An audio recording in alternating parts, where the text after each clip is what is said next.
This is 40K Today. 40K news so impressive in its stat line. Under wounds, it says no.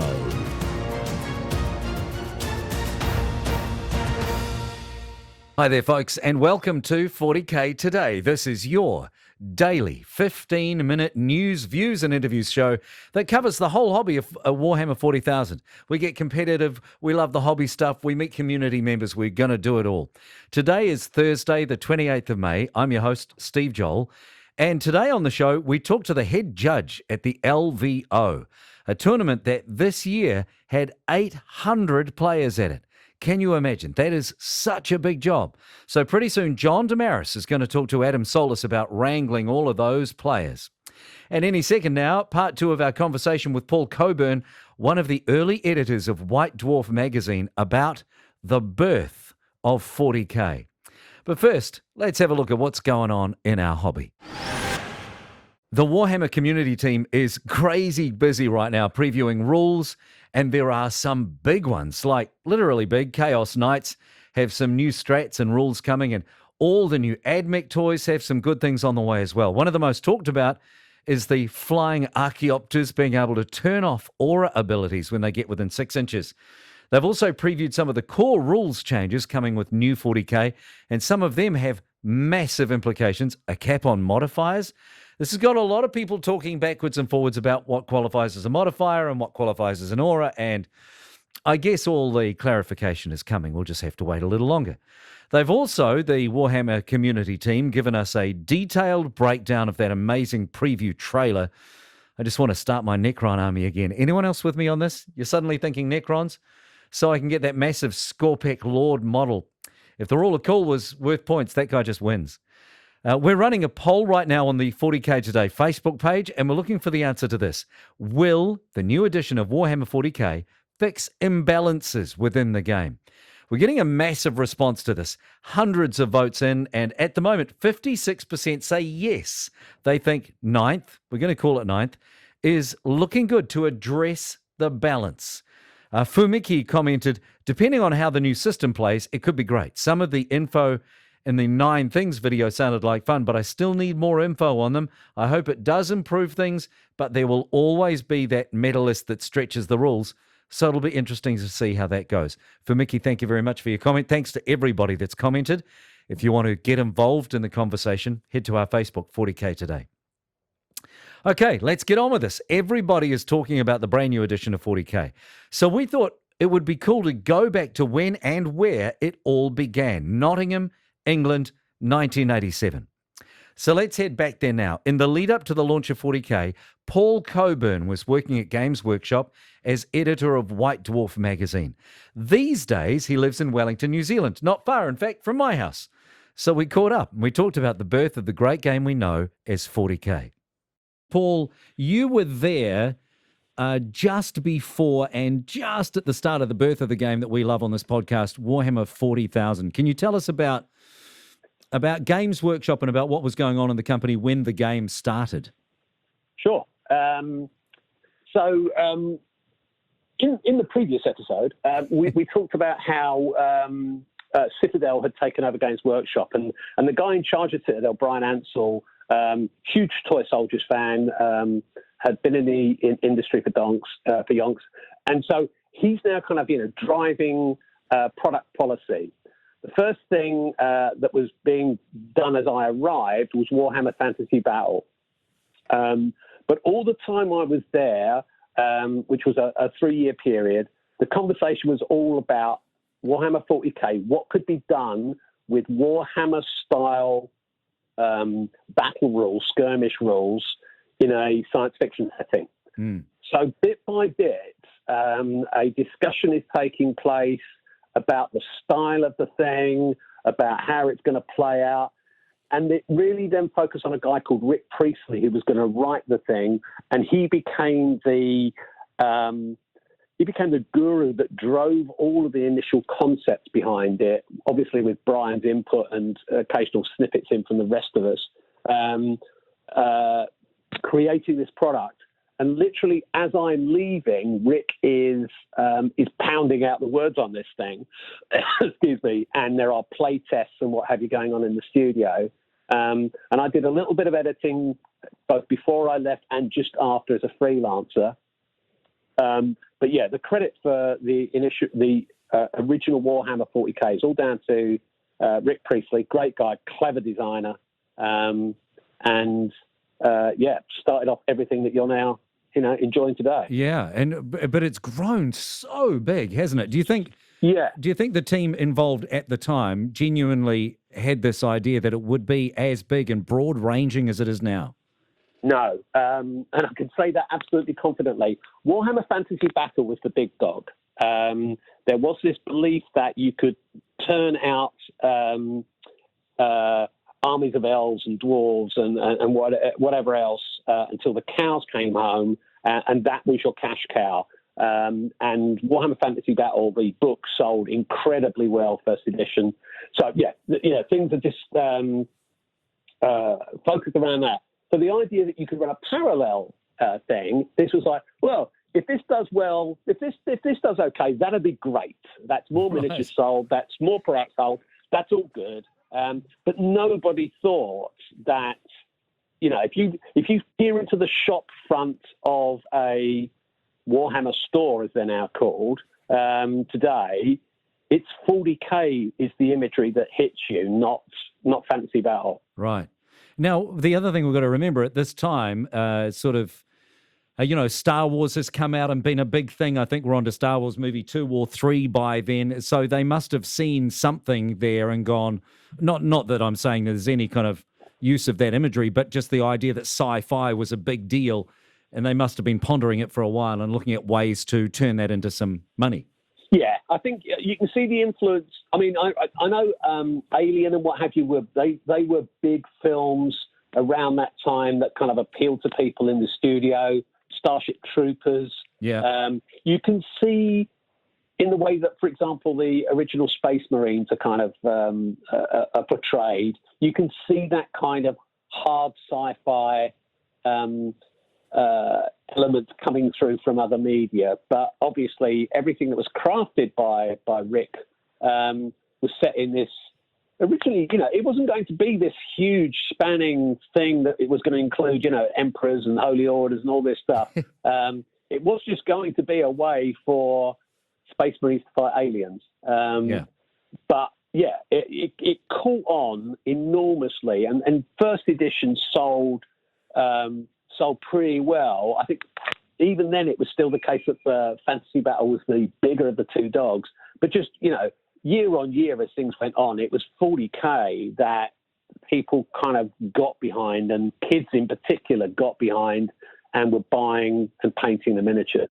That was Paul Coburn, former editor of White Dwarf magazine. What a great guy. And if you didn't catch part 1 of our chat in yesterday's episode, I really recommend you give it a listen. He covers the time he nearly killed White Dwarf altogether. Today's episode of 40K Today is brought to you by Frontline Gaming. Frontline Gaming is a one-stop shop for all your Warhammer hobby needs, discounted products, American-made gaming mats and terrain, and a full line of miniatures painting service and daily hobby content. And this can all be found at frontlinegaming.org. Welcome back. The LVO has grown to become the biggest tournament in the world over the past few years. Adam Solis has been going to LVO from the very beginning, and he decided to help after organizer Reese realized that it was just growing too fast for he and Frankie to handle it all by themselves. Adam is now part of a team that works year-round on the judging panel for LVO to make sure that everyone has a great experience. Our own John Damaris caught up with him to talk about the huge job that is. Adam, thank you so much for taking the time to join us here on 40K Today. Let's talk about the biggest tournament in the world. Let's talk about the Las Vegas Open. So you are the head judge. You want to tell the listeners how you kind of got involved with LVO? Well, I attended the second LVO in 2015, I believe it was. And I just went as a player. When as time went on, and back then I think it only had like 150 or 200 people, which was a lot for back then. Mm-hmm. And as time progressed and the ITC grew, Reese was looking for someone to judge it so that they could run it, because LVO is more than just 40K. It has a lot of other events like War Machine and Flames of War and things like that.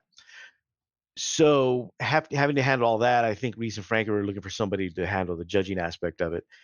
And he contacted someone from our local store who I'm friends with, and asked him, and he in turn asked myself and the other judge who's been there as long as I have, which is Danny Ruiz. He asked us to do it with him, and that's more or less how it came about. And Reese used to come to our store, our local store, all the time through the years for the RTTs when he was playing more than running frontline. Yeah, because at one time, Reese was kind of a killer, right? Like he was a very accomplished player a long, long time ago in a galaxy far, far away, right? But yeah, Yeah. no, people I think would be surprised, like him, and Paul Murphy is another one Mhm. who also, Kenny Boucher, all these guys that are sort of have transitioned into different things, but at one time they were all just butt kickers in in 40K. So it's kind of cool to watch sort of that journey happen. So you're the head judge at the LVO, and Mhm. that is a pretty thankless job. Do you want to tell people like what it's like trying to judge for 1,000-person tournament? Um, it's almost like being a short order cook in at some moments, especially during seventh edition. So it's it's a lot of time management during the event because you'll have people as you're what we do basically is we kind of like patrol the floor and we walk around constantly. There's usually about this year there were I think 8 of us, 7 or 8 of us, and we're constantly walking the floor. So and there's constant people are constantly asking us questions just for clarifications, even though they may know the answer. They would sometimes ask us just for confirmation. Mm-hmm. So it's busy in that way, in that it's a lot of walking. It's a lot of kind of simple questions, because to be honest, people don't like to look in their books when you can just ask the person next to you, which happens at most tournaments. You Yeah, instead of looking in the absolutely. book, you'll ask the person at the table over, your buddy, "Hey, doesn't it work like this?" And if they don't know, then you after a couple I don't knows, then you finally look in look in the book. Um, Right. and then what's funny about that is usually at least for myself, one of the first questions I ask is, well, what is it? What is your data slate? What is your book? What is your stratagem? What does it say? So they have to, it almost forces them to look in their book. Right, And because you're trying to train a behavior, right? You don't want right. to enable them asking you every question. You want them to be prepared to play by the rules, and they should know them. Yes. So, what better way to encourage behavior than sort of force it upon them when they do it, right? So, another thing I think that you guys do that's pretty interesting is you publish some guidelines before the LVO, right, to help people sort of level set their expectations for when they get to the show. You want to talk about that for a sec? Yeah. So what we do, John, with the other head judge, so what we do is we put out a video that accompanies an article, usually on Frontline, in regards to what we expect and what's gonna kind of like happen at the Las Vegas Open. So this year, especially when we up the painting requirement and we kind of changed how the deployments were going to be for the top 100 tables, things like that. We try to get it out as soon as possible, but sometimes changes happen at the last minute. Um, so, but we try to get as much information as possible out there so people are aware what's going to happen at the LVO. And the reason for that is there's it's just so many people and there's just a lot. And more importantly, you have people that come in from literally around the world, and more importantly, around different metas. So the play style and what you're used to in your area might be different than how we play it at LVO. And just a reminder for everybody that this is more or less LVO specific, although a lot of people take what we do at LVO and apply it to their tournaments, which is why we kind of put out that stuff too, like the terrain rules, the code of conduct, things like that. Yeah. Well, again, like I said, you're trying to make sure that everybody is coming with certain expectations. Now, it's not Right. perfect. No, nobody, No. nobody ever is, right? But If you've gone to any of the LVOs, you know it's not. yeah, exactly. But I just want to take a second to thank you for stepping up to help judge it, because it's one of those things where if people didn't do that and we didn't have good judges, and you have a lot of judges that help you. So that's one of Yeah. the things I noticed about LVO. You guys have a great team, a lot of wonderful people that pitch in and really are volunteering their time where they could be having fun competing in tournaments or going to, there's a million things that happen at LVO too. Like they could be doing paint seminars or trying out board games or, shopping but instead they're in the hall making sure everybody else is having a great time. So thank you for that. It's very much appreciated. Yeah, no, you're welcome. The first year we did it. I somehow assumed we'd have time to like do something else, and it quickly turned out that we didn't. Mistakes were made. That was John Damaris speaking with Adam Solis about judging at the LVO. We are winding down, but before we say goodbye, it's time for the model of the day. It's the model of the day, the model of the day, the model of the day. So today's model is one you might already have seen. It's doing the rounds online. It's a remarkable piece of kit bashing and a great demo of how quality painting can bring two great things together. Robo Painter on Instagram has created this genius Alpha Legion Hellbrute, which is halfway through transforming into an Ultramarines Dreadnought. It's so brilliantly done that it actually looks more like Photoshop than a real thing. The electric power fusion effect right down the middle of the model is perfection. And both sides, in their own right, are painted brilliantly. It's that kit bashing, though. That's next level. Check it out on our Facebook, Twitter, and Instagram. And the link to Robo Painter's work is in our show notes. Hey, look, if you've got a model that you want us to feature on the show, or you've seen a model that should feature, don't hesitate to let us know. We've had plenty of listener submissions already as our model of the day, and we'll have another one for you tomorrow. That's it for today. Thanks for joining us. A big thank you to our content producer, Alex Bainter, our social media guru, Tanya Gates, and our technical producer, Seamus Ronan. They put a lot of work into getting the show out every single day. We'll see you tomorrow. Until then, for the whole 40K Today team, I'm Steve Joel, and that's what's happening in 40K Today.